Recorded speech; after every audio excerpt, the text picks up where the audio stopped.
From the ring to the mic, from the old school to what's next. In wrestling, as in life, thoughts count anywhere. The stories, the legends, the moments, the opinions. In this business, every move matters. Every moment means something. Every fan has an opinion, and every opinion deserves a place in the ring. Welcome to Thoughts Count Anywhere, the wrestling podcast where the conversation hits as hard as the action.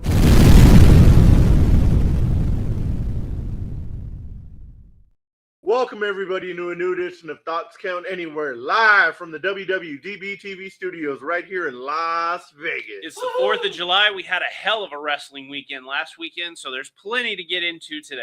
Last weekend was wild. It was. There was so much fucking wrestling going on. It was literally Saturday as soon as we got home, finishing up Night of Champions. Didn't end until fucking 9 o'clock Western or Pacific. On Sunday night with All In. So, man, we have been at it. Crazy. From cool cage matches to shockers upon shockers. Yeah, to the announcement of another fucking cage match. Let's get into some American wrestling rumors. Let's do it. Rumor is after Zilla fought 2, was at the Performance Center, he will debut for NXT before he gets moving into the Bloodline storyline. Right move? I wouldn't even send him to NXT. I would just put him in the fucking show at this point. Like, you know where we're going with it. So why are we doing this? Why are we wasting time sending him to NXT for no reason at this point? I think the NXT crew would not be into it. Yeah, no, I mean, because they know he's only there for a short time. It's a short stopover. And then he's just going right to the main event. He's going to the biggest fucking storyline in the company right now. Yeah, I was like, why would you waste time? Exactly. Like, he knows what he's doing. We all know what he's doing. I think it's more a matter of they want to test the attitude. Yeah, probably. That's kind of been his issue on the independents, has been his attitude. It seemed to have cleared up in the last couple of years somewhat, but I wonder if that's probably why they're doing it. Probably. That's the only thing that makes any real sense. Definitely. Rumor is Mike Santana is WWE bound after wrapping up with TNA after Slammiversary. 100% going to WWE. Oh, it's done. It's just another, and after finally getting around to listening to the entire Paul Heyman, Chris Van Vliet interview, I hope TNA is getting the same kind of kickbacks that ECW was getting every time they would pull talent. Because it's insane. They've taken all of their biggest stars. That 90-day thing has got to be up for all those people that were released recently. Yeah. We're going to be coming into that here in the next, I think, 2 weeks or something like that. Somebody's got to get TNA's got to get a heap of them. Yeah, I've already seen. Well, they did get somebody at Slammiversary with Apollo Crews debuting there. Oh, cool. And it was a nice surprise. We definitely, I think we called that one here on the show. Oh yeah, I'm pretty sure we did. It's a podcast, we know things. Yeah. Thoughts count anywhere, especially because we're calling shit as it's happening or before it's happening. Oh yeah. But yeah, I think I saw AEW is in Detroit 4 days after these 90-day clause expire. You're either bringing the guns in that night or you're going to do it at All In. Oh, yeah. If it doesn't happen between those 2 nights, it's not happening. And if I'm betting man, I'm saying we probably see the New Day at All In, and we'll see the Guns in Detroit. I think we get the Bucks versus the Bucks New Day at All In. Or do you think they save it? I think you save it, honestly. I think because All In is going to do well. Especially with what we think is going to happen this week on Dynamite, which we will certainly be getting into very shortly. I think All In, I think you probably go Bucks versus Machine Guns at All In. And then after that, you have New Day come out. Yeah. That's how I would do it anyways. Yeah, definitely. That'd be cool as shit. It would. I think so. I think it would definitely work. All In London's turning into one of those events that people are just buying tickets kind of like WrestleMania, before a match is even announced. They're oh, this is going to be good. Yeah, it's going to be solid. We know one of the matches that we're getting already, unless they change the title between now and All In. Yeah. Obviously, the women with the culmination of the Owen this week, we know Will Ospreay is going to be in it. We don't quite know who he's going to be in it against yet.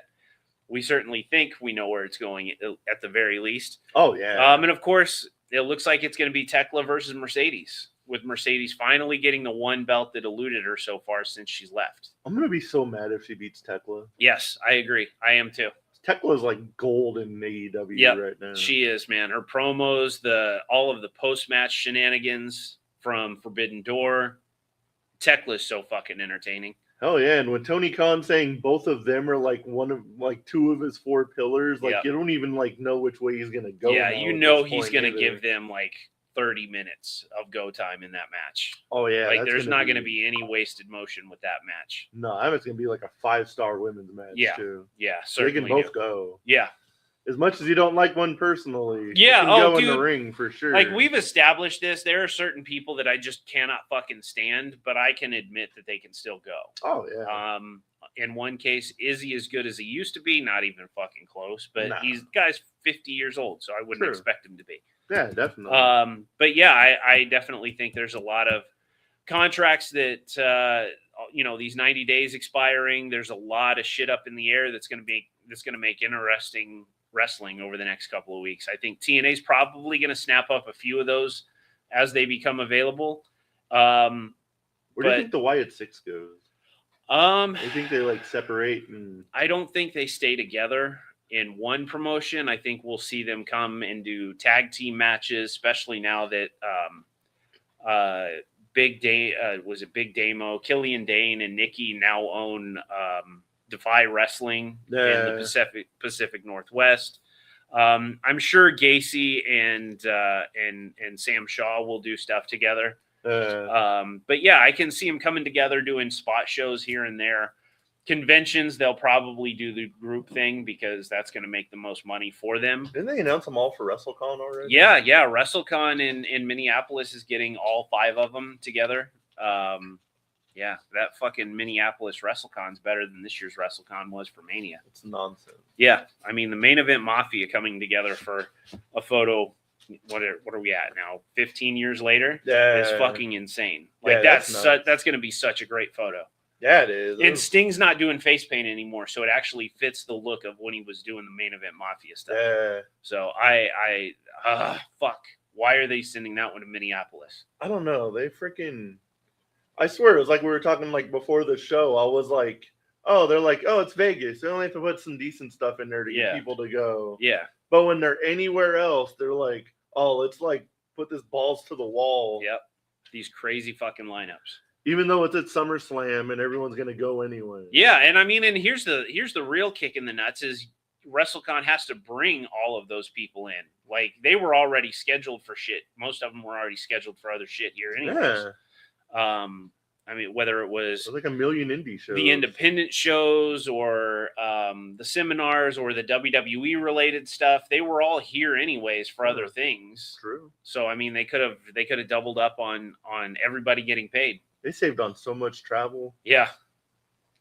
Night of Champions. Yeah. That was the night first show of the weekend. That's the first one we're going to cover. First show of the weekend. The 2 first matches happened while we were physically on the air. Yep.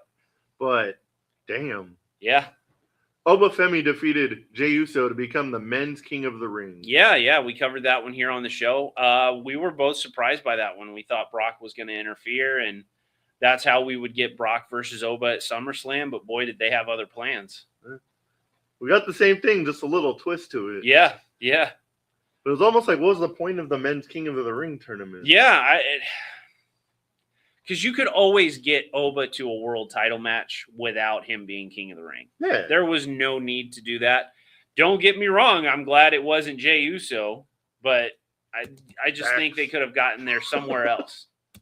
I don't think you had to waste the King of the Ring on Obafemi, because at the end of the day, at the end of 2026, after the monumental fucking WrestleMania win, after what we're going to see at SummerSlam, I think when you look back at 2026 and look at Obafemi's run in 26, King of the Ring is at the bottom of the list. Oh, yeah. Like he had a super impressive showing at the Royal Rumble. Yep. And then, of course, the Mania stuff and the build-up to Mania was fantastic. Oh, yeah. Where there was that fucking feel of it. It felt like a big fucking match. And it still does, but you had never seen it. And now that you saw the way Mania went down, like that build was fantastic. Perfect fucking build for Obafemi's first WrestleMania match. Yep. But I think King of the Ring at the end of the year will end up being, it might crack the top 5 of his best 5 moments of 2026. Oh yeah. And King of the Ring should be bigger than that. That was a big deal back in the day. Yeah, it certainly was.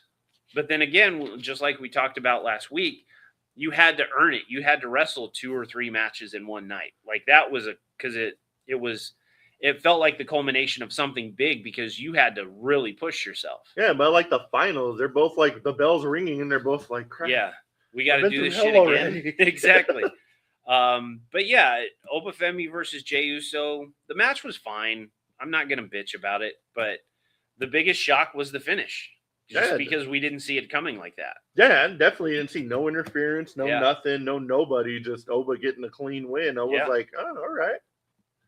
Guess we're getting Oba versus Reigns, and Monday put a squash to that. Yeah, it certainly did. We'll get into that in a minute. Yep. Io Sky defeated Liv Morgan to become the queen of the ring. Yeah. Things are definitely interesting because you had the perfect opportunity now that it sounds, and we'll get into a little bit more detail, but Rhea now looks like SummerSlam is potentially off the table. At the very least, it's hindered from what it could have been if you had Io choose to face Rhea, just because there were other storylines, I think, for Liv Morgan that would have been more entertaining. Like at this point, we just saw Io beat the champion. Yeah. I mean, why are we doing it? Why are we running it back? Yeah, I want to see an immediate rematch. Yeah, it made no sense for Liv Morgan to be in the King of the Ring tournament, period. Unless she was going to win it. Yeah, exactly.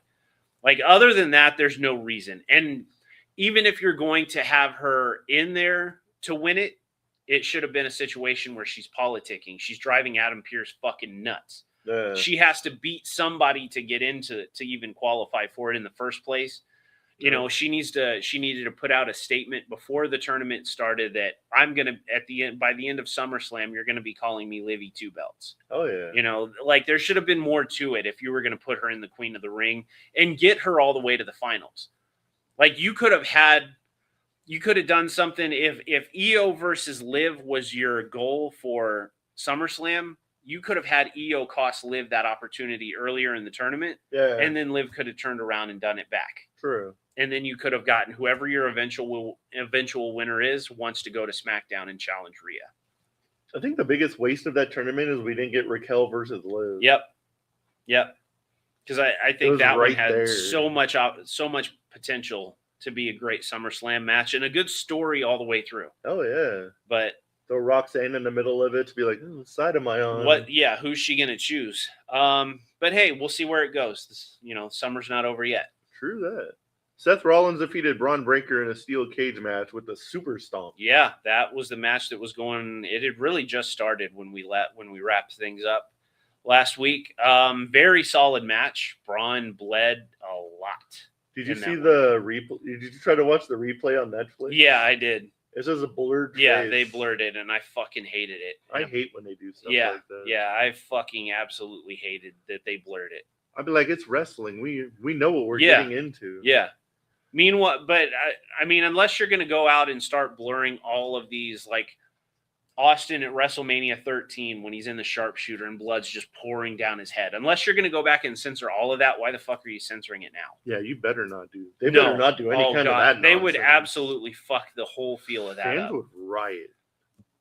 Trick Williams defeated Ricky Saints in the most non-shocking finish of the weekend. Yeah, that match never should have even fucking happened, let's be honest, because Ricky isn't getting the reaction compared to Trick, who gets one of the best reactions in the entire company. And then we're not even going to change. It felt like that match was thrown on there because they realized, shit, we're on a show called Night of Champions and we don't have our champions defending it. We got to get something on there as fast as possible. I'm happy this match happened solely so they can get to Carmelo versus Trick at SummerSlam. Yep.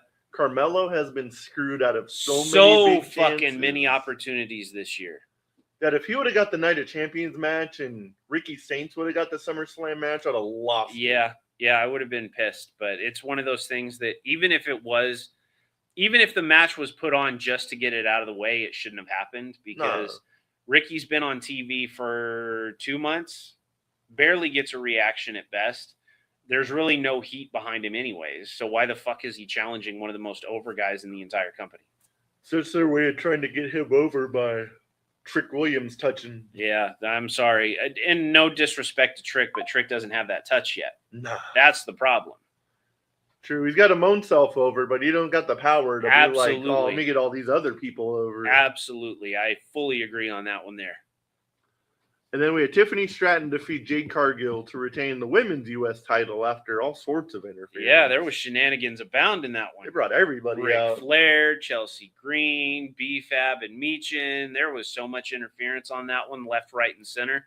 But it was the right call. It wasn't a definitive victory for Tiffany. It was just a quick finish on there. So it didn't hurt Jade any because you had all the interference. So that was the most important thing coming out of that is how are you going to have Tiffany beat Jade without Jade looking bad? True. They absolutely accomplished that one. Yeah, they did. And then the main event. The shocker of the week. The shocker of all shockers, honestly. It's not even I wouldn't say it's the biggest shocker. I'm still going to say if you want to talk about most shocking moment of 2026, it's still Brock losing to Oba. Oh, yeah. At WrestleMania, but it's definitely up there for one of the most shocking moments of the year. Oh, for sure. Sami Zayn defeated Gunther and Cody Rhodes to win the WWE Undisputed Championship. Yeah, neither of us called that one. Hell no. If there was now the question becomes how long does he hold it? Monday. Yeah, I certainly think Monday. Yeah, I don't think it's meant to be a long title run, but it doesn't need to be a long title run. Sammy got his big hero conquering moment. And you know what? The short title runs, if the idea is to position Sammy as a heel going forward, a short title run is the way to do it. So yeah, I don't think it's going to be a long title run, but at the end of the day, you can never say Sammy never won the big one anymore. True. Cody does it on Monday. Do you think fans backlash? That's how we get Cody Lander? I don't think we get Cody Lander. That's the problem. I don't think we get it. I think we'll inevitably get Punk versus Cody at SummerSlam. I think the crowd is going to shit all over Cody Rhodes, but I don't think it's going to lead to the heel turn. Just like the crowd was very shitty on Cody against John Cena, even after the heel turn with John Cena. True. They were very shitty on Cody after Randy Orton went full heel and kicked the living shit out of him. Oh yeah, that WrestleMania crowd was they wanted Randy. Pro Randy. They wanted Randy to win that fucking title so fucking bad. Even including Pat McAfee and that fucking nonsense. It did not fucking matter. That crowd still wanted Randy to win. I don't think it's going to turn Cody. He moves so much merchandise. I think we're back in the fucking Cena cycle where you can't turn your biggest babyface heel because you don't have anybody to replace his merchandise numbers. True. So unfortunately, we're definitely going to see a very anti-Cody crowd at SummerSlam, but I don't think it's going to be the heel turn. And they say it's QB. When they say he's QB1, it's like between him and Roman. Yeah. But Roman's not there enough to be like, oh yeah, you are really like exactly. Yeah, you can only go so far with a guy that's only there half the time. Roman's like the attraction of WWE. Yep. Cody's like I'm there every week and I'm the guy. The workhorse guy. Yeah. Yeah. I definitely agree there. What were your thoughts on Great American Bash? I had to go back and watch that. I had to try. It took me 2 attempts to get through. NXT is not where it was even 6 months ago. No. They cleared out all of the stars from NXT. They got to rebuild. They're in a rebuild phase. I have all the faith in Shawn Michaels to be able to do it. Oh, yeah. Just by looking at what he's done with Kendall Gray in 6 months is fucking amazing. But I don't think Tony D'Angelo is that entertaining of a fucking champion. That's the problem there. And you got him facing Naraku. Again, the least over Bullet Club member outside of Chase Owens in New Japan. Like, it's just that match was not going to draw a major reaction either which way. The highlight undoubtedly was Kendall Gray and her winning the title from Lola. Yeah, true. That's not to say the rest of the show was bad, but that one stands out more than everything else for sure. What are you doing? I have no idea. These TikTok lives. I'm on this TikTok live thing. I have no idea what I'm doing. Yeah. Do we want to continue going over the results, or do we want to jump into the WWE report? We can jump into the WWE report. I like it. The first kind of big piece of news coming out of this week was Nick Aldis has been put on administrative leave as an authority figure after a confrontation that he got into backstage after Night of Champions when Sami Zayn won the title. Do we think it leads to SummerSlam? Oh, yeah, for sure. It's gotta. Like, why else would you take him off of there if you're not going to pay it off somewhere else? Yeah, why else would you not, why would you waste your time doing anything else if you're going to take him off TV and have Adam Pearce running everything? I mean, I thought we might get Randy Orton versus Nick Aldis. I thought that was going to be Nick's first match in WWE would be Randy Orton, just because they had set it up for so long. He hit the RKO on him when he came back, and they find him. Randy gives him a check for double the amount and said that's for the next one. And of course, he's followed up on it, which we like to see those little details followed up on. I thought that was going to be the first match for Aldis in WWE, but it didn't look like it. So I wonder if we don't get Gunther killing another career with Nick Aldis. I thought it was going to be Drew McIntyre too at some point. Yeah, Drew McIntyre. It certainly seemed like that after losing the title and everything like that went on from there. Yeah, definitely. But yeah, that gives Gunther another head to hang on his wall at the end of the day. Yeah, I think it's definitely going to happen. Because I don't see a long-running Nick Aldis return. No. I see, just one more, and here's something for Gunther to continue this career killer storyline. I wonder if Nick Aldis is going to stay like GM and just Gunther being like, hey, remember I tapped your ass out at SummerSlam? Yeah, you can have him taunt Nick Aldis for the next, couple of years. On Monday Night Raw, Obafemi came out to celebrate as King of the Ring. Yeah. And he was interrupted by Brock Lesnar. Yeah, Brock didn't give him his moments. It's kind of fucked up there. A little bit. But it led to a hell of an announcement. We certainly expected Brock versus Oba, but we did not expect Hell in a Cell. No, that's gonna be a hell of a match. I think it's hat on a hat. Like this, all of this, the rumor and speculation around this being Brock Lesnar's final match. Oba already beat him at WrestleMania. Brock got his get back in Italy. Do you really need a Hell in a Cell type to finish this off? No. Like, I like when Hell in a Cell is something that's used as a last resort. My favorite one to look back on is Shawn Michaels versus Triple H, because those two had been going at it for 2 fucking years off and on. And it was to a point where you had to put a nail on it. Hell in a Cell was the way to do it. And then both men could continue their careers from there. I don't think you need Hell in a Cell. It's going to be a hell of a match. I'm sure Brock is going to make Oba look like a fucking monster. Ideally, I would love the fucking finish to be Oba pinning Brock on top of the cell and Oba celebrating on top as the fucking ruler. And like, just the visual of that would be fucking incredible. Oh, hell yeah. If you're not going to do that and he's just going to pin him inside the ring, I don't see why we're doing it. Yeah, it's got to be like absolute carnage if they're going to do Hell in a Cell between those two. Yeah. And I mean, I just don't think that match needs Hell in a Cell to feel important. I'm just glad they're doing a Hell in a Cell match outside of the Hell in a Cell pay-per-view. Yes. I'm so glad we're getting away from the branded pay-per-views where you have to have that fucking stipulation. I used to hate that. Yeah, like we know Elimination Chamber is coming up every year. Elimination Chamber is one of those that it actually works because at the end of the day, you've got all these people in there. It's not like a Hell in a Cell where or TLC where, okay, well, we've got this pay-per-view coming up. We have to throw 2 people in there. We have to throw, whatever.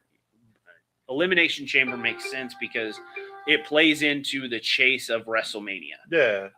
But the rest of those branded pay-per-views where you have to have someone stuck into that match, it just doesn't make sense. Yeah, I used to get so excited for Hell in a Cell matches, like back in the day. And then you're like, oh crap, like this huge feud going into this. Exactly. And then it turned into, sorry. No, go ahead. I'm sorry. I'll say it turned into like, oh, it's October. Those feuds are going to turn into Hell in a Cell. That's going to turn into Hell in a Cell. That's going to turn into Hell in a Cell. Yep, that's going to be a TLC match, or that's going to be a tables match because we've got TLC coming up. Yeah. But yeah, I'm glad we have gotten away from, oh, it's October, Hell in a Cell's coming up. We got to get a match inside the cell, and then it's a match that really didn't need it in most cases. Yeah, 9 times out of 10, it was not necessary. But I don't think that match needs Hell in a Cell. We'll see what, once it plays out and the match is over with. Maybe I'll be wrong, but for me, I want the visual of Obafemi standing on top of that fucking cell. Oh yeah, that's got to happen. That's what I want. I mean, the ruler on top of the world. Yeah, that's the visual that I want from that coming out of it. That'd be dope. Then at the end of Monday Night Raw, we saw the Tribal Chief come out, and in the middle of his promo, he got interrupted too. Yeah, by Seth Rollins. Seth freaking Rollins. It looks like he's finally done with the Vision. Yeah. Thank God. Yeah, it seems like the WWE is just done with the Vision at this point. Oh yeah, which is good because that shit has been so snake bitten from the very start. They do something before somebody else gets hurt. Yep. Let's get rid of the name or whatever that curse is attached to. Something's got to break it because it's not working for the guys that are in it. I would have laughed if they would have got like it's so well known that they're like literally cursed. If Danhausen would have been like, you guys are uncursed. Yeah. Yes. Yeah. You just have Braun backstage with Paul and Austin Theory and Logan Paul, and just Paul goes up to Danhausen and Danhausen says something along the lines of, "Oh, how's that curse working out for you?" Something like that. Just completely, obviously, we never saw it happen on TV, but just how's that curse working out for you? You know what I mean? And that would have been the way to end it right there. That would have popped all the smart marks. That would have. Sure. It certainly would have. And like one of us said it here on the show a couple of weeks ago, this shit has been so snake bitten. The only way to explain it would have been to while Danhausen was in the box, one of them was fucking around with it. Yeah. Like rocking it, or Braun was pissed off and hitting the box or something like that, and that's why he did it. That would have been the best way to fucking turn that negative into a positive. Oh, yeah. But, yeah, I mean, all of them hanging out together, they're all, Braun's pissed off, and he's just kind of pacing back and forth, snorting like a fucking bull. And Theory's back there with Logan Paul, and Paul Heyman is just standing there, and he looks up, and you see Danhausen standing there, and Danhausen just drops the line, "How's that curse working out for you?" That would have been the best way to do it. Like human money isn't gonna make it go away. Yes. Yep. So now we're getting Seth Rollins versus Roman Reigns. Yeah, the Tribal Chief cannot beat. Man, that promo was so good. Yeah, it was. That promo was so good with Seth bringing up, this might be our last chance to do this. Yeah. And at the end of the day, one person that you've never beat. That is crazy. Roman's beat literally everybody. Yeah. Except for Seth Rollins. Yeah. That promo was so good on Monday night. Yeah. I'm looking forward to that match. Yeah, me too. They've done it a couple times, but every time they're in the ring, it's like magic. It is. Yeah. It's never been a disappointing match. So I saw the one that was it. It was Money in the Bank. Yeah. When Seth won the belt back for 5 minutes. And then John cashed in on it. Yeah. Won't be happening this time, that's for sure. Oh, hell no. But that was such a good match. It was. I was always like a big Seth Rollins fan, so when he beat Roman Reigns, I lost my shit. Yeah. The only thing that sucked about that whole night is when they brought how they sneak people in. They always bring the people in the hoodies. Yeah. And I was right on the rail. And Moxley or Ambrose, whatever, was the first person by the rail. And it was just you kind of looked up. I was like, oh, they're cashing in. Yeah. It was one of those where he should have been under the ring or something like that. Yeah.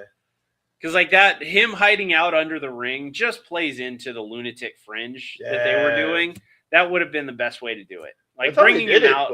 Yeah. I said that's how they did it, but like when he was in the dark, I was just like right there, and I was like, "Oh, they're sneaking just somebody." To catch him. Yeah, I like when they disguise him as like camera crew and shit like that, because then it's totally inconspicuous. Then when you they have do that. no idea at all. Yeah, but it was still cool as shit. NXT saw a nice debut though. Yeah, we've been talking about it for a couple of months now. Kind of a scary moment though when Nikki Blackheart debuted. Yeah, she got Tatum Paxley up in the torture rack, and it looked like her knee almost gave her a problem. Yeah, I was like, you've got to be. When I first saw it, my first thought was, you've got to be fucking kidding me. She debuts, and that's what happens. Fortunately, it looks like she's okay. There hasn't been any follow up, but talk about a scary moment. Can you imagine the bad luck of debuting and immediately getting hurt? That would have sucked, man. Nikki Blackheart is everything that they want Jade Cargill to be. Nikki can fucking go. If you've never seen her wrestle, fortunately, we saw a lot of her wrestling over the last 2 years with all the independent shows that ran WrestleMania the last 2 years. We were fortunate to see a lot of her work. Yeah. Nikki Blackheart is everything they want Jade Cargill to be. I think they're everything they wanted Jordynne Grace to be. That too. Yeah, Jordan's another one that fits that great look. Used to. Yeah, I agree there. But Jordan's better in the ring than Jade. That's why taking the horse juice. Now she's still got the horse face. Damn, that's a shoot right there. I still fucking hate it. Yeah, I like that one. That was a nice line. But yeah, but Jordan can go, whereas Jade is still finding her footing. She's miles better than when she debuted in WWE. Oh yeah. But Nikki is coming in. She can already cut a promo. She's already got a great fucking look, and she can fucking work. Yeah. That's what I mean when I say Nikki Blackheart is everything they want Jade Cargill to be. Fortunately, they got her. I hope NXT is not a long run for Nikki. I hope not. But we'll see. I hope she's not immediately fed to like Kendall Gray. And yeah. Yep. He used her to get Kendall Gray over or something. And then we got, speaking of knee injuries, Rhea Ripley supposedly suffering from a knee injury. We don't know how bad it is yet, but there's a chance she misses SummerSlam. Yeah, and it was projected that she was going to be either facing JC Jane or another TCA favorite in Alexa Bliss, and it looks like that is now off the table. Do you think they strip the title of her if it's... I hope not. I hope it's something that at the very least she can have a match. It won't be a crazy, typical. Just make it a quick one to get the belt off. Exactly. Of her like I hate when we have to do it. If it's a neck injury or a back injury, I get it. Yeah. Don't put them in a match to drop the title. But if it's something that they can work through, even if it's just a short 5-minute bullshit throwaway match, I would rather that than the title being stripped. Yeah, for sure. Just put a fat knee brace on her. Yeah. And feed her to Alexa Bliss so she can have her belt. Like, I would love that shit. While we're on the subject, because going back to just stripping the title or the title being surrendered drives me fucking nuts, because we saw the culmination of it on AEW this week with the TBS title. I don't have any problems with the outcome with Shida getting the TBS title, but we're already running the package showing Willow preparing for a return. Why the fuck did we do makes no sense. A month worth of matches to crown Shida as champion, and the same fucking night you're already showing Willow's training for a return? Like, I don't understand why we had to do that long drawn out thing. True that. And I think it was a shoulder injury. So you could have done something to get the title off of Willow in quick fashion. Yeah. I just don't. That's one of those things that frustrates me. I get a lot of criticism on the show for not calling out when AEW fucks up. That one was definitely one of them. They definitely do some silly shit sometimes. Yeah. So does WWE. Yeah. So you can't really say it's one or the other. Exactly. But I get criticism on the show because I don't call out AEW enough. Yeah. For now, at the very fucking least, you can't say that. True. Because it just made no fucking sense. Like I'm watching it like, okay, cool. We're finally getting the survival of the fittest match. We're going to get a new TBS champion. And then I'm watching it and we're seeing Willow training for a return already, which means it's not far off. She'll probably be back by All In. Yeah. And I saw the reports of they were crowning a new champion, but Willow's going to be back in July. I was like, why did we take the belt off of her? Yeah. Or why didn't we have her just lose to a roll up or something like that? Yeah, and I was like, if you're gonna like do all this to make a new champion, and your former champion that relinquished the belt comes back in the same month, yeah, you could have figured some shit out. You could have done some. You could have done a little bit more in the time between it. Hell yeah! But we jumped ahead of ourselves here because we still have Forbidden Door to cover. Yeah, we do. We want to we're going to go ahead and take a quick break. On the other side of that, we will get into the AEW. We'll get into the TNA coverage, and we'll see you on the other side. Yeah. This is D'Lo Brown. If you want to be part of one of the greatest podcasts on the world, Thoughts Count Anywhere, every Saturday, 9 to 11 Pacific. Now recognize that. Hey, everybody, Aaron Filson. I'm standing with Anthony Miller. Hey, I have a quick question for you. What's the name of your favorite wrestling show? Thoughts Count Anywhere. What a convenience. Saturday, 9 to 11 a.m. Pacific. If this guy watches it, better watch it also on Facebook. This is your Warlord of Weird Sin Bodhi, and you are watching Thoughts Count Anywhere right here on Facebook, Saturday mornings, 9 a.m. till 11 a.m. Pacific Coast time. Stay tuned. Do I look like I'm clowning around? Buddy, I'm Aaron Phillips, and I am with the legend. And Sabu, you were telling me earlier about a special wrestling show that you really like, and that is what? Thoughts Count Anywhere, that's a coincidence. The same show that runs Saturdays, 9 to 11 a.m. Pacific, right here on Facebook. You better listen to the man to watch. Aloha, this is April Hom, the Royal Hawaiian from Glow, and you're watching Thoughts Count Anywhere.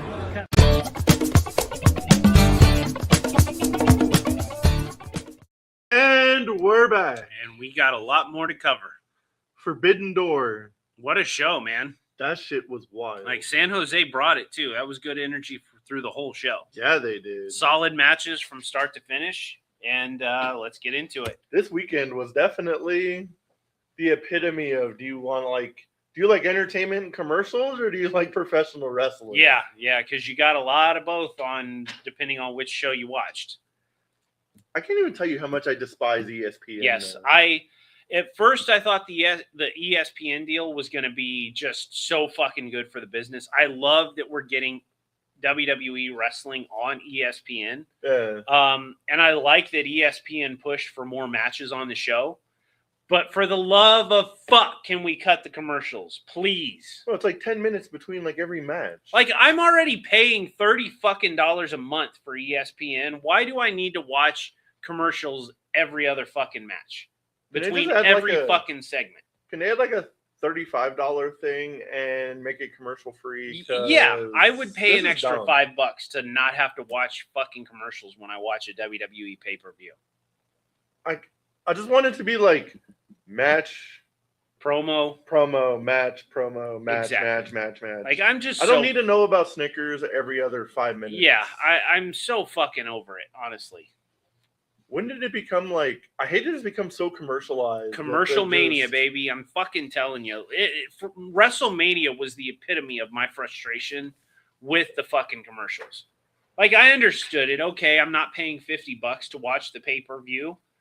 I'm paying $30, but I'm watching a shit ton of commercials. What the fuck is the point? Bro, even being in Allegiant, it was like a match, and then you're just sitting there for like 10 minutes being like, what the hell was going on? Yeah, absolutely. It's frustrating on the fucking pay-per-views. I understand we're getting it at a reduced rate. But honestly, if it means I get 3 full fucking hours of pro wrestling or sports entertainment, however you want to do it, and I don't mean that in a demeaning way, I would fucking go back to paying $50 for a WWE pay-per-view if I could not have to watch 30 fucking minutes of commercials every 2 hours. I miss the days when it was just like, oh, here's your match. As soon as they hit the curtain, the promo for the next match is already playing. Yep. I don't need like a 20-minute commercial between everything. Fortunately, we have AEW for that, where you literally you hit your pinfall in your after match. You're already getting the entrances or a promo package leading into your next one. And Forbidden Door, man, they brought the action from start to finish. Yeah. The very first match, the El Sky team and Unbound Company versus the Young Bucks, and what was a hell of a match to kick it off. There was so much high flying, high paced action. That shit was entertaining to watch, man. The Bucks came out on top, so we're certainly building them for something. The Bucks are such a good tag team. They get so much hate for literally no reason. They get so much unnecessary heat. They had to go out and put the most unfucking necessary tweet, or it was a tweet, right? Yeah. The most unnecessary fucking tweet of the week in pro wrestling. That the Young Bucks do not take steroids. No shit. Because you can't and I know that's Nick and Matt fucking with people because they know the unnecessary bullshit. So they're like, we're going to come back with unnecessary bullshit. That shit was funny. Perfect way to fuck with these people. It absolutely was. It was. It like lit up the internet. And I was like, they are such a good tag team. Yeah. But I swear to God, they both look like they work at GameStop. Yeah. Yeah. They don't look like they even have a membership to like Anytime Fitness. Yeah. Yeah. I mean, it's not unless do fucking. But I mean, that was Gordon a master. Grace juice. That was a fucking Drew McIntyre level troll. That was. It was because it was like, well, no shit, you're not on the juice. Really, no way, really. But they did it just to fuck with the people that will bitch about the Young Bucks for any reason whatsoever. I know anything. This literally they breathe wrong, and the Young Bucks are just doing this because blah, blah, blah, blah. Yeah. I mean. But hell of a match to kick off Forbidden Door, and that led into the technical fucking mastery that was Kenny Omega and Zack Sabre Jr. That was wild. That was the most good match. Technically fucking sound match I've watched in years. Those two were going hold for hold. The match was a little slow at times. I can see people the complaints about it, that it wasn't fast paced enough for certain people, but it was a good letdown match to let the crowd breathe, because holy fuck did we have a lot more to come. It was a good technical match. People are just, not everyone's going to go 100 miles an hour for 4 hours straight. Exactly. And you don't need to, and you'll kill your crowd. People will bitch if they had put Kenny Omega and Zack Sabre Jr., if it were more fast paced, high flying, fucking 100 miles a minute, and the crowd was in it, because they would have been, because it was the second match of the show. And it took away from, say, the tag team match that was in the semi-main, the team versus team, Team Briscoe versus DC MJF. Yeah. It would have people would have said, "Oh, well, the crowd was dead for that match." Well, yeah, because you went for 4 fucking hours at 100 miles an hour. Yeah, it was like can I go ebbs and flows of getting your crowd up and down. I really liked the pacing of Forbidden Door, because you had the fast-paced opener, you slowed it down with more technical stuff with Kenny Omega and Zack. You had Moxley versus Bandito, which was another one that was just so fucking pedal to the metal as soon as the bell rang. Man, Mox, it cannot be overstated how fucking good Mox is and how good he is at getting other people over. Oh, yeah. But then they pace it. They slowed it down with Shota Umino versus Pac, which still had its moments where it was fast, but it was more evenly paced. Yeah. They did a great job of fast, slow, fast, slow, fast, slow, all the way through the card until you got to the semi-main, where it was just fucking chaos. And then the main event was, I don't want to disrespect any other match on this show by skipping straight to my commentary on the main event. So, as we mentioned, Jon Moxley beat Bandito with a submission to retain the Continental Classic, but man, did he make Bandito look good. You made him look like a star. He's already a star, but damn. He did. The tearing the mask. And I love that Bandito wore the white gear for that, because it just visually, it looked so fucking good. Anybody's wearing white against Moxley, there's going to be blood. Yeah, somebody's bleeding. And usually it's Mox, but this time it was both of them. That was a good-ass match. Bandito looked like a fucking superstar. I said it last week that I wish it was that both titles were on the line. I think doing it the way they did was the way to do it. Oh, for sure. That was great. And then it was Tekla defeated Starlight Kid to retain the belt. Dude, Tekla's on another fucking level. Like, when Tony Storm went down, my concern was, oh man, this is gonna hurt the women's division bad. Because Tony was the most fucking entertaining woman in the entire company. Oh, and she was having great matches with everybody. She was cutting entertaining promos on everybody. Tekla fucking stepped up to bat, and she has hit home run after home run after home run every single time. It was like she stepped up to the ladder and then knocked the rest of the rungs down. Yeah. Like, you ain't getting near me. Yeah, she just broke that motherfucker on her way up to the top. That was. And Starlight, man, I was excited for this match because the first time I saw Starlight live was last year during Mania weekend. And it was just so fucking good. So to see her on that stage with Tekla was like, she looked so fucking strong in that match. Yeah, she did. Then we had Cope and Cage defeated the Dogs to retain the AEW Tag Team Championship. Which was a fine match, but the ending. That ending. First, the lights kick out, and you just get the spotlight on the entrance, and Austin and Juice and the Guns, which I'm sorry. With that entrance, they need to go back to the Mini-Men entrance for those guys. Because even with all four of them, when it's the bang, even if they did it with just the Guns, fantastic. But the full group together, that'd be dope. Would be so fucking good. But man, they got the fucking Guns and Austin and Juice got a huge pop. And then when the lights came on, that fucking crowd got even louder. Oh, yeah. After over a year, we finally saw the return of the Switchblade. Hell yeah. And they timed it perfectly. They could not have done it in a better fashion than to have him come back and fuck over David Finlay, who replaced him as the Bullet Club leader when Jay White came to AEW. True. Perfect fucking way of doing it. Yeah. As much as they've hinted Bullet Club stuff in AEW, I'm surprised they just didn't pull the whole trigger and had the Bullet Club in AEW. Yeah. I mean, we saw him kind of tease it with the in 2020 when Gallows and Anderson were there with the Bucks and Kenny. When Adam Cole came in, they teased it. I like that we're going to let that breathe, for just a little bit. I don't think it'll be a long-term one, just because Unbound Company is not a great team.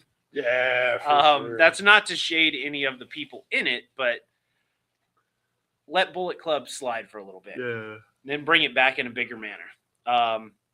Which led us into the first Owen Hart finals match of the night with Mercedes Moné and Maya World. We just talked about it earlier on in the show, how there are certain people that we cannot stand, but they can go in the ring and we're going to give them credit. Mercedes is one of those people. Oh, yeah. She made Maya look like a fucking $1 million. Oh, yeah. And Maya hung with her the whole match. Yep. I said it watching the match, holy shit. She is very fucking good. What we'd seen out of Maya World was, okay, she can go. She's got a future there. Wrestling Mercedes, she was in under the bright lights and she fucking shined. Yeah. And Mercedes made her look fantastic. Yeah, definitely. I love that they did the callback to the Bayley and Sasha match at TakeOver. Yeah. Where she goes to get the ropes, where Mercedes was in the submission, and she's reaching for the ropes, and then Mercedes just kicks back and rolls into the submission. Yeah. So fucking well done. That was a good match. But of course, as we expected, Mercedes Moné is going on to All In to face, we hope, Tekla. Those promos are going to be something. They are. I'm looking forward to seeing what Tekla has in store for Mercedes. That's for sure. So do I. Then we had the steel cage match. Team Briscoe versus Team DCMJF. Yeah, and that was a fun one, man. But before we get into that, we saw a new cage design in AEW this week. I think it was cool as shit. So the first photos I saw of it were when it was still raised and up in the rafters. I was like, nah, that looks fucking stupid. And we talked about it on the show. How are you going to have 12 guys in the match at the same time in a standard size cage. Yeah. AEW thought ahead. They Got to figured give that them one credit. out. They did. It looked a job, lot Tony better. Khan. It looked a lot better on the ground. And it did. worked. It gave everybody their space to do what they needed to do. Can we talk about the Blackheart spot? Yeah. How fucking good was that? That was cool. Like, too. they bring the bag out and they leave it sealed. And Max, there's got to be something good. There's got to be something good in there. And then it's fucking Lio Rush. And I love that they played into the whole Gollum thing. Yeah. When Max put the ring on and he starts moving his hand around and Leo's just following it everywhere it went. That was so fucking good. And we also got the Andrade face off with him. Yeah. He knows. How you know? He knows. It was just, that match was so fun, man. From start to finish, we expected a war, but it had its entertaining spots. Like, oh, yeah. Takeshita reaching into the bag and flipping off Okada. Kyle O'Reilly reaching into the bag and pulling out a fucking Nintendo. That shit was just like, what the fuck are we doing? But it was so entertaining to watch. It was good. Leads to the surprising, I didn't think they were going to do it at Forbidden Door, the turn of Andrade Oh, yeah. on the Don Callis family. I thought they were going to save that for sure. I thought they would save it, but they certainly made it worth it. Yeah. I'm shocked that they didn't make a t-shirt out of that. Me too. The fuck MJF and fuck Don Callis t-shirt. I'm surprised Pro Wrestling Tees or AEW didn't jump on that. They got to make it. Like, they should have done it already, but I would have bought one. Yeah, That'd have been I hilarious. would have bought one of those shirts. And then I would have worn it to an MJF signing. Hell yeah. Because it would have, I would have absolutely worn that. 1,000%. That's one of those shirts I don't know that I would wear it that often, but I would have had moments where I would definitely wear it. Like a photo with Don Callis or a photo with MJF. Oh, I'd yeah. absolutely fucking wear that shirt. Hell yeah. That'd be hilarious. And then our main event. All due respect, and this one might be a hot take. Somebody will probably find reason to disagree with it. I thought going into the second half of the year that the El Grande Americano versus El Grande Americano would be my match of the year, just because of how fucking good that match was. I've put that match over damn near every week since it occurred. Oh, yeah. The one match that I think has a shot at beating it out at the end of the year was Swerve versus Ospreay. That was... The entrances were so fucking cool with Ospreay coming out as Bane. I already got that picture. I got Did both you? pictures saved already. Yeah. And then Swerve coming out as Lobo. Man, that was so fucking cool. Hell yeah. That was cool. I loved the story that they told of Swerve just being fucking ruthless and beating the ever-loving shit out of Will Ospreay from the very fucking jump. To Will Ospreay having to fight from behind. People talk about AEW doesn't tell stories. You can kiss my ass after watching that match. Oh, yeah. They told a story and a half. They told a fucking fantastic story with Will Ospreay fighting from behind. And then the moment at the end where the Death Riders kind of come out and they hit Will's corner and they're just juicing him up and gassing him up. And then you see Will pull that fucking elbow brace off and he hit that final hidden blade before loading up the fucking Tiger Driver. Yeah. We've talked about it, how we don't like spamming finishers. We saw a lot of house call kicks. We saw a lot of hidden blades, but we didn't see the finish end on one of those. You only moves. saw one Tiger Driver. You only needed one Tiger Driver. We saw Will break out the fucking Stormbreaker. He hit the hidden blade and he finished it with the Tiger Driver. That's what I like about Will Ospreay. He's got like 3 or 4 different moves that are finishers. And I mean, and he didn't even use any of the high flying finishers. Like he still had 2 more fucking bullets left in the gun. Yeah. But man, that match was fucking incredible. I hope Will Ospreay finally gets his moment at Wembley. You have to. They You have have to to do do it. If you don't, you just you failed yourself. Speaking of Will Ospreay's possible opponent, Yeah, we at know Wembley Will Stadium. is going. We know Will's going to the main event at All In. The question is, who's he going to face? MJF defeated Mark Briscoe Yeah, on Dynamite to Yeah. retain his title. And as he was attacking Mark Briscoe after the match, Kenny Omega made the save. Yeah. And Kenny said, I was coming for you. Now I'm here. And we've seen it before. We've seen both of these possible matches before in AEW. Obviously, the Will Ospreay and Kenny Omega series has been fantastic. They're tied 1-1. You've got a great story that you can tell on that alone. We've also seen MJF versus Will Ospreay when it was, what title was it? It was the International Championship in London 2 years ago in a fantastic match that they set up by going with they did the 60-minute draw on Dynamite, which led to the match in Wembley where Will beat MJF for the title. So now, no matter which one you go with, you have Kenny Omega versus Will Ospreay, who are 1-1. Yeah. You have Max and Will that are 1-1. Yeah. So now you're going to get a payoff no matter what. True. The kicker is if Kenny Omega doesn't win on Wednesday night, that is the final time we'll see him face an AEW World Champion for that title. That's cool. AEW's cooking right now. Yeah, they are. Because they ran the backstage segment with the Bucks and Kenny talking about, he's already done this to a member of the Elite. Don't do it. Don't fall for it. Man, they're going to tell a story on Wednesday night. I like how even like right when he's about to come out, Will Ospreay's like, no, turn the music off. Are you sure you want to do this? Yeah, man. That was AEW's cooking right now. Oh, yeah. They are. And anybody that says anything otherwise is wrong. Do they still have missteps? 100%. I won't disagree with that. But, man, are they Both of them fucking do. firing on all cylinders right now. Oh, yeah.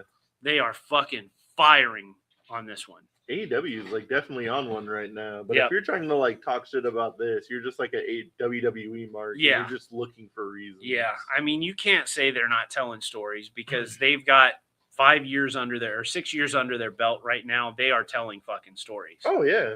They got enough history now that you can call back to stuff. Like I just talked about it. Yeah. Will Ospreay is 1-1 against the two people that he could face at Wembley for the world title. For me, the match is Kenny versus Will because Kenny, even though he's had a rough couple of years and he hasn't been world champion since 2021, he is still the face of that company. Oh, yeah. You can make Will Ospreay the face of the company if he beats Kenny Omega at Wembley. Yeah. They can make that like a huge deal, and Easily. that could be like his crowning moment that Will Ospreay's the guy. And you can always come back to MJF versus Will Ospreay for the title later on. Oh, yeah. You can easily come back to that, but you can only do Will Ospreay versus Kenny Omega at Wembley one time. Yeah. For the world title. Like it's that's the story to tell. As soon as they like made that like a possibility, I'm like, here's my $50. Yep. Just Yeah, take it. I'm watching it. I'd love to go, but obviously that's going to be an expensive trip. A little bit. Yeah, if we didn't have Mania to contend with this year, I probably would have tried it. Oh, I know. But since it didn't happen, we're not. True that. Speaking of Mercedes Moné, she was doing an interview, and she's always on one. Yeah, she'll always have some smart ass thing to say. Someone was asking her, when are you going back to WWE? Which, out of doing all the autograph signings, seeing people outside of WWE, it doesn't literally matter how successful they are, what they're doing, Yeah. who they're with. Anything that's going on is always, when are you going back to WWE? Yep. When are you going back to WWE? You can just see how irritated people get like almost instantly. Yeah. Yeah. It is hilarious to watch sometimes. And but- Mercedes gave the perfect answer. Yeah, it's like when and, they put me in the Hall of Fame, I'll go back. and here's Sure. my issue with one of the things that annoyed me with Mercedes was when she came to AEW, she was always, oh, well, maybe one day. Just it's like you hadn't even debuted with the company and you're saying that, oh, yeah, I might go back one day. Now she's answering it like a fucking pro. I'll go Yeah. back when they put me in the Hall of Fame. No, I was like, yeah, if you're gonna like go to a different company, you got to put the line in the sand and be like, no, this is mine. This is home right now. This is Yeah. home. And not for this is home for a little while or for a few years or while this contract is in place, like Max likes to do. And I like that Max does that just because it continues to play into the character of what a prick he is. Yeah. But I like that Mercedes drew the line and said, I'm going back when they make me a Hall of Famer. Yeah. I'm not going back to wrestling there in that environment again.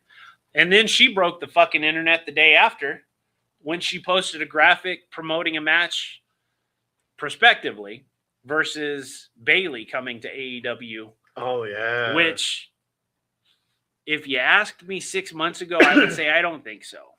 But now with the Lyra heel turn, that kind of feels like that might be setting up a farewell. Yeah, I could see that. I could see Lyra beating her and Bayley going away and Davina Rose coming back in AEW. I can see that. See that. But it's been an interesting week in pro wrestling, that's for sure. I haven't seen anything about Bayley's contract being up. Oh no, it's coming up. I don't know when it's up, but it's coming up.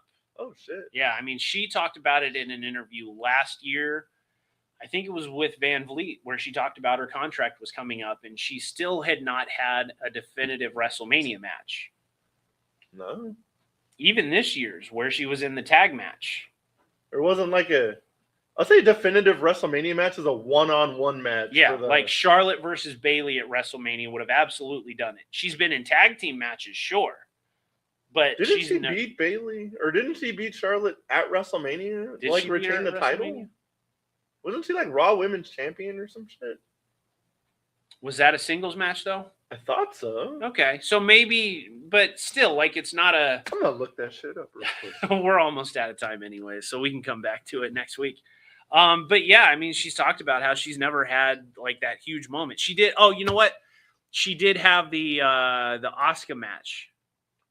Yeah. Where she won the Royal Rumble. So she's had a big match, but yeah, in the interview, she talked about how she felt underrated in a lot of ways or something something to that effect. It's been over a year since I watched that interview, so cut me some fucking slack. But yeah, do I think it's possible? Yeah, I think it's more possible than, say, Cody Rhodes ever going back to AEW. Oh, yeah. I would say that's...